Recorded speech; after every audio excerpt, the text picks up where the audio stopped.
Welcome to the channel rather dubiously called Rufioh. I'm the best Yu-Gi-Oh tuber in my street, a very average player who uses this platform to trick you into thinking I'm good at and capable of playing Yu-Gi-Oh on any kind of level at all. Before we get started, why don't you hit subscribe for me, even if it's not because you secretly enjoy bad content, but because you pity me. I need every bit of help I can get.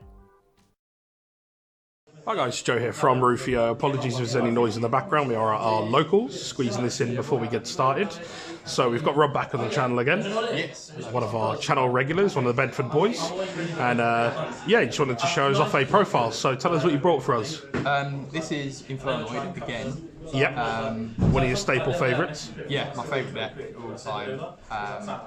And this is the deck that I took, the exact list that I took to YCS London last weekend. Yep. So there are a couple of changes that I'd make, but I'll talk about that sort of as we go through it. Yep. The day was fun. It was a great fun day. Ended 5-3. Playing against 4 Thunders, an Orcus, a Sky Striker, Lunar Light, and then I got a bye, which was a bye win. Yep. Lost to the Striker in game 3 because they went activate Necro Valley, set free Royal Tribute, flip over Card of Demise.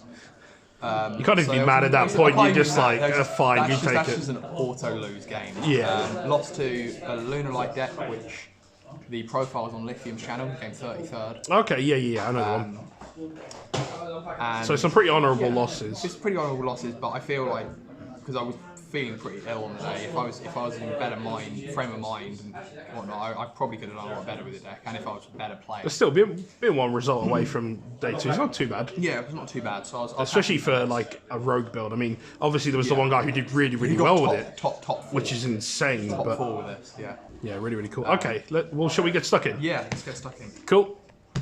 So the bit that's not going to surprise anyone is the 3 Decatron. Yep. This guy's still one of the best normal summons in the game. He just foolishes any Infernoid you need. People just don't know how it works either. He just becomes any utility effect you need at any moment of the game. Like it can be Compulse, MST, Pop a Monster, it can be DD Crow, it can be a Negate, it can literally be anything you want. Such a good card. Yep. I played 3 Infernoid Antra. Yep. This was the best card all day long.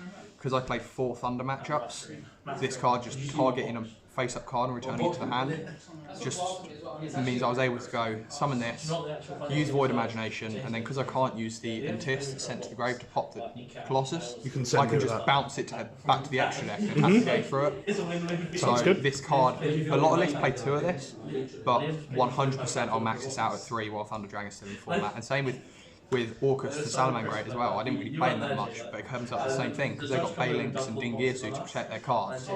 Just being able to bounce them out of the way is just so useful. Yeah, that's fair. Still played the 1 Armor deck because again it just comes up for random things. To be fair, this was terrible and it never came up all day, so I would probably cut it because this is 45 cards. So I would probably going forward I would cut this. Yeah. Then 2 of the Spell Trap Popper, because it's like an out to, there can be only one, another annoying floodgate. Like Necro Valley as well, which came up in that Sky Striker matchup. So yeah, that was fine. All the baby ones, they're all DD Crow. So against Orcus, you just It's really handy in the current format. Having any of these on the board against Orcus is good. Yeah, that's fair. Then the big ones, we've got the Void Feast target, which is terrible, but you have to play it. One of this, a lot of builds play 2 of this, but again, I swapped the second one of that for the 3rd Antra because it never really came up, like Call by the Grave or anything like that, never came up on this. Yeah. And to be honest, I hardly ever summoned that. This was the MVP all day instead, the attack twice one. Because, yeah, just being able to, it's the combo with this with Equimax, where you'll attack with Equimax for like 7k, then tribute it with this and attack twice. Nice. It just gains people every time. Yep. So that's obscene. And then the standard 2 of each of the big ones. Yeah. Monster Negate, Spell Trap Negate. They're big bodies, they contribute opponent stuff with Lair. They're just amazing. Yep. That's 16 Infernoids, so it's quite a lot. Yep. Final monster was Triple Gamma. Again, Strong. This card was ridiculous all day. Like, it doesn't matter if it's in your turn to negate hand traps or in their turn to just stop them on the Galatea or whatever, it's just ridiculous. Cool. It's the best card. Nice. 3 Extravagance. Card strong. Yeah, like this, if is one of the reasons why the deck's playable. It's just actually being able to play draw power in it now. Yeah. Whereas before it's kind of bricky and you had to rely on banishing. Now you can be playing into opponents' boards with 7 cards. Yeah. And that's just so useful. Then triple Monster Gate. This card being at 3 is amazing.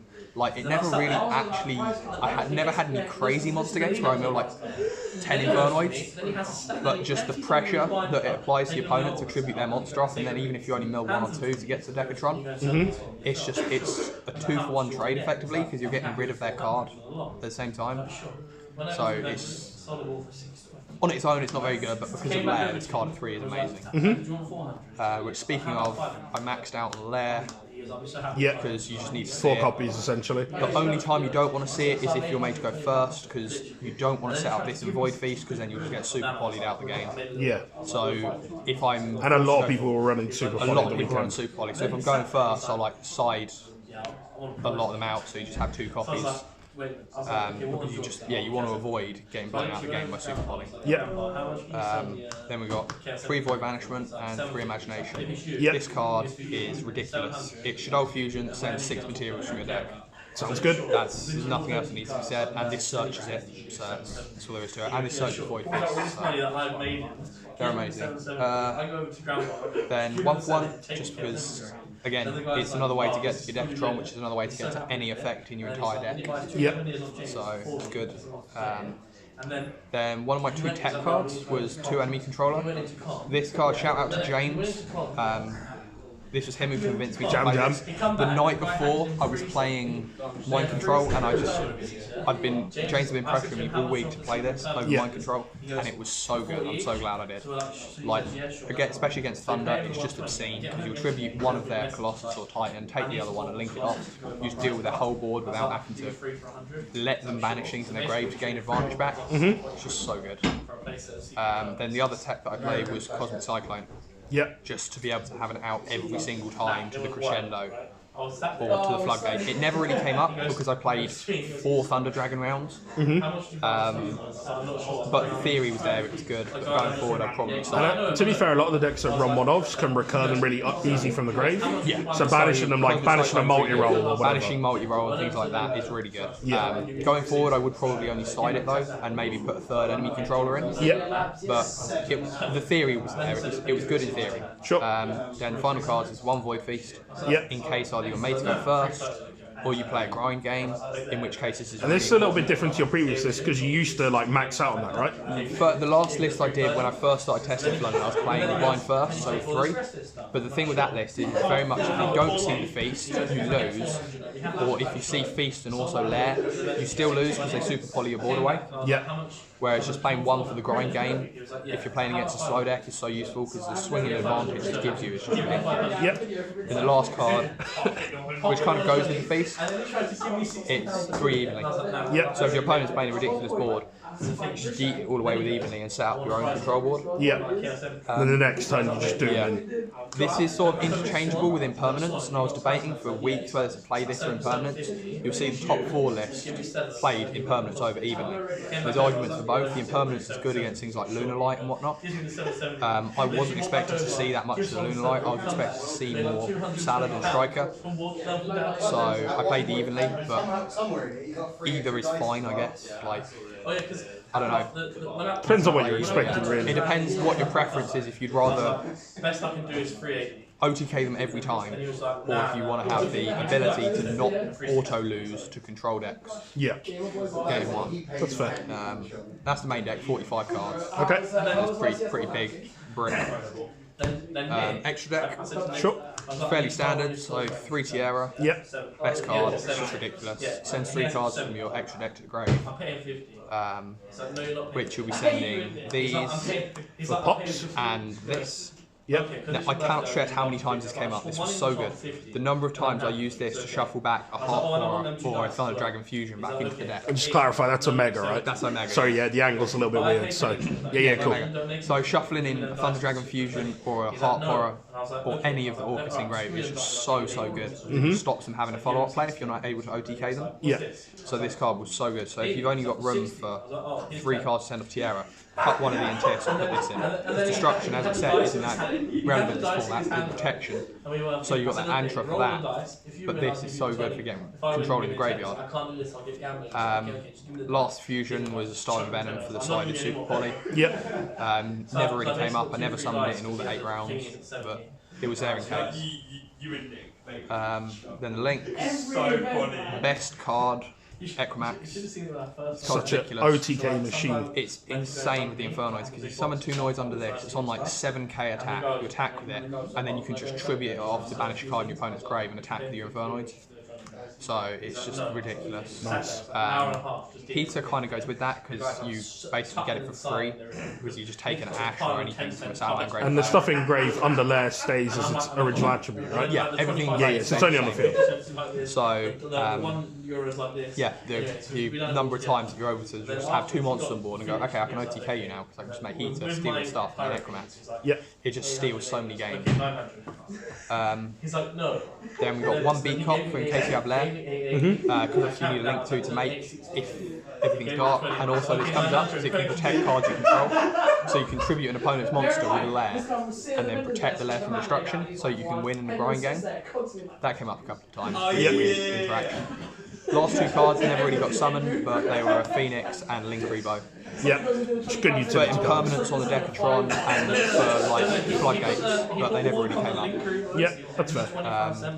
Onto the side deck, this was the worst bit of all day. This is one of the reasons I lost the round to Lairnoid and the Thunder Dragon match that I lost. So I played 2 Lava Golem, which this was in theory for playing against things like Pendulum and Salamangreat, and I played none of them all day, so it didn't matter, because I didn't want to play Nibiru, because I wanted things that wouldn't get hit off Monster Gate against those matchups, but this is terrible, I never sided it in, so... It's like good in theory. It's good in theory, but it absolutely never came up. Kind of contravening the Monster Gate point, I then played 3 Pankratops, but that's because against grindy control decks, like if I came up against Altergeist or Subterra, I would probably take the Monster Gates out, or even if you don't take them out, having just big beaters that can pop floodgates is so useful that it's just, I felt it was worth playing. Yeah, it's always a good option. Again, it only ever came in against Striker and I only saw it once, so it's another thing where it's good in theory, but it just never came up in the matches I played it really. Played side, 2 Sanctum and Trap Trick. Okay, yep. This was for going first against Orcus, Salamangreat and Lairnoid. The only time I sided it in was when I decided for going first by choice against Lairnoid because they Christia locked me, as you'll see in the profile, as I said. But I didn't see it, so I still lost. Yep. But it's good in theory. I would keep this as it's just ridiculous and it just wins you a free turn. Yep. Then I played 1 copy of Feast because then you still, if you're meant to go first, you've now got 2 copies, so the Trap Trick can get you Feast as well. Yeah. And then the other cards I played was 2 Twin Twisters for Striker. Yep. And 3 Super Poly. Super Poly's so strong. Super Poly's ridiculous, but as I say, I never actually resolved it all day because I played 4 rounds of Thunder Dragon. Yep. And they never summoned more than 1 Colossus against me. Yeah. And the Orcus round I played, he just got Imagination Station both games. Let me tell you, somebody played Thunder over the weekend. We were avoiding Super Polys like crazy. That's the thing. Thunder, from the 4 rounds of Thunder I played against, the deck just seems so weak because you're playing around both Nibiru and Super Poly, so you're ending on like 1 monster pass. Yeah, you have to play really smart. It's a really weird thing where it's a really strong deck, but you can't play it well. Yeah, other cards. You have to kind of play counterproductively. Yeah. Just to keep going. So okay, that's fair. So that's all for the profile. So any changes you would make? Yeah, I would in the main deck definitely cut the Cyclones and the Harmadic. Yep. Which is 3 cards, that would put me down to 42, and I'd probably keep it at that. I would trial Imperms over the Evenlies, and side the Evenlies, but by doing that basically means I'm running the top 4 list. Yeah. So that just comes down to the point of where it gets to that point where people just lists start converging, where you start finding that best version of a deck. which is starting to happen with Infernoid now. So that's fine. The main changes was just the side, like the lava golems I wouldn't play. The Pankratops I wouldn't play. So that's what 5 cards inside. And there was the one in the main, wasn't there, as well? I said him free 30 instantly because the Chinese guy bought 3 of my Oh yeah, the one, the Harmonic. Yeah, he would come out. I wouldn't really swap him for anything though. But yeah, it was mainly the side deck. I didn't have a problem with the main. The main worked fine as it was. Yeah. I just in the matches that I lost, going into games 2 and 3, I didn't have enough good options to bring the cards in I needed. Okay, that's fair enough. But I hadn't settled on a side deck at all, and that was just a rush Friday night. Okay, I'll play this as a side. Yeah. Kind of showed. So that was my mistake. Well, that's fine. You learn from the mistakes, and going into regionals and stuff, you've got better ideas and things how to do. Okay, cool. Any words before we go? Any shout-outs? Yeah, shout-outs to Mark and Manascrew. Give us a place to play. Yeah. Shout-outs to Rufioh. Myself. For the local YouTuber. Shout-out to the Bedford lot who I've been testing with. YCS. Yep. And shout-outs to Mr. Aaron Henman for grilling my brain about the theory of playing this deck in the weeks running up. There's one thing he's good at doing, is grilling people. It actually made me, it started off as a roasting, but it actually made me think about what I should be He knows playing. what he's talking about. Even if he goes completely the wrong way about it. Even if he goes completely the wrong way about it. The monster is sat behind us making all that noise. Man sat. Cool. All right. Well, thank you very much for taking the time to show me the profile. Much appreciated. And if you haven't already, guys, please hit subscribe. And I'll see you in the next one. See you later. Thank you for watching. Hopefully you've enjoyed the garbage content I put together for you enough to hit subscribe and maybe even drop a thumbs up and a comment. Before you go, be sure to check out the links in the description to help support the people who are making this channel a possibility. Thanks again for checking in, and I'll see you in the next one.